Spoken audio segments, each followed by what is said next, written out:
I'd like to show you in this first video an alternative way of painting and drawing. Reproducing accurately figurative subjects, figurative meaning, things that we recognize like hills, trees, people, etc., is a lot easier than most people think as long as we know what we're doing. And more accurately, if you know where you're going wrong, then you can correct. You can correct anything. No subject is too difficult. If you've ever said to yourself, there's something wrong with my painting, but I can't see what, it's because you don't know how to look. I'll try to explain in this video what actually goes through our minds when we're trying to copy a subject, and the mistakes and traps we fall into, which makes our result not quite the way we'd like it to be. Look at these two images. Do you think it's easier drawing the abstract or the portrait? You'll probably say that the abstract is much easier to do, and you may be right. Or are you?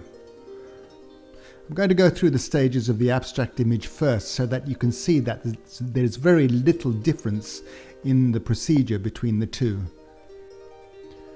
The first thing I do is identify amongst all those shapes stuck together the biggest shape, and in this case it's the triangle at the bottom on the left. Next, what I'm going to do is start putting on what I call the auxiliaries, all the little shapes which are stuck onto the triangle.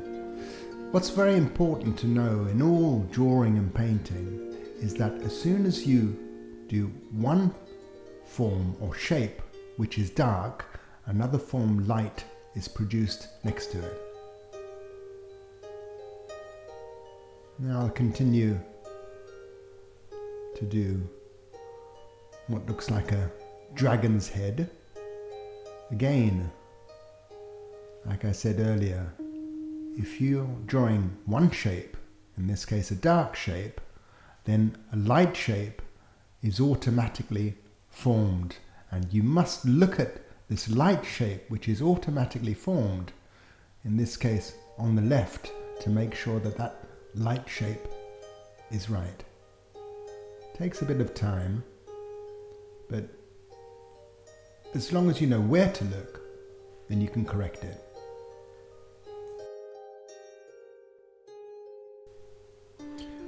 Continue with my dragon's head. Again, the form, light shape, which is created on the left. Make sure I'm looking at that. Now I'll come back to the other forms as well, the other shapes I've done, and make sure that they're right. You need to constantly come back and look at all the shapes, see them as shapes. I'll speak more about squinting one's eyes later on in the video. Just make sure all the forms are right. Now we'll turn.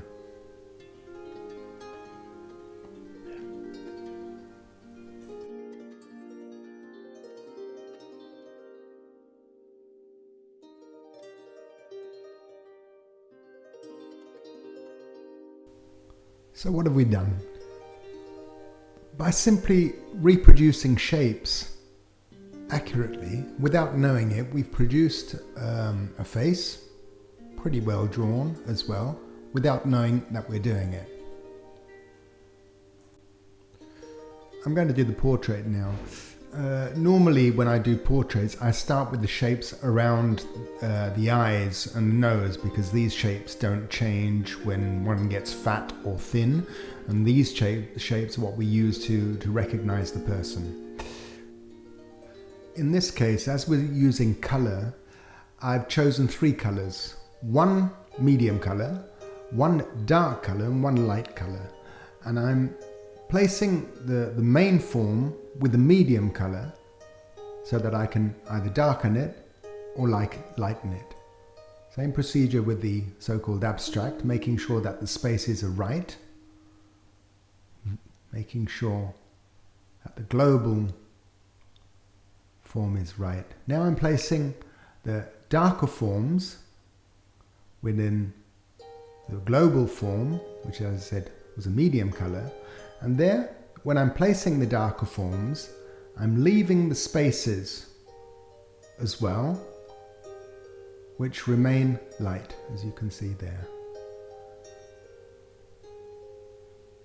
Squinting your eyes will always help you see form only and not recognize what you think to be. That's the form as well. I'm just making sure that's right. Again, always looking at the spaces. When you do a dark form, a light form is always created. Continue with that. Verify as well that the spaces are right. It's simply logical to start with the big forms and not to be absorbed by the smaller forms, what we actually recognize. So always squint your eyes, like I said. Concentrate on your big forms, because in any case the small forms are always found in the bigger forms. A lot of correction, come back, look again, re-look, always with your eyes squinted, look again, correct, look at your spaces, and then bit by bit your image, your subject will appear. You don't have to make it look like what the person, it'll happen by itself. So, what's so difficult about painting and drawing? In fact, nothing is difficult about painting and drawing as long as you keep your eyes squinted. And if the only thing you remember about this video is to keep your eyes squinted, then you'll go an awful long way. In fact, it's all about interpretation.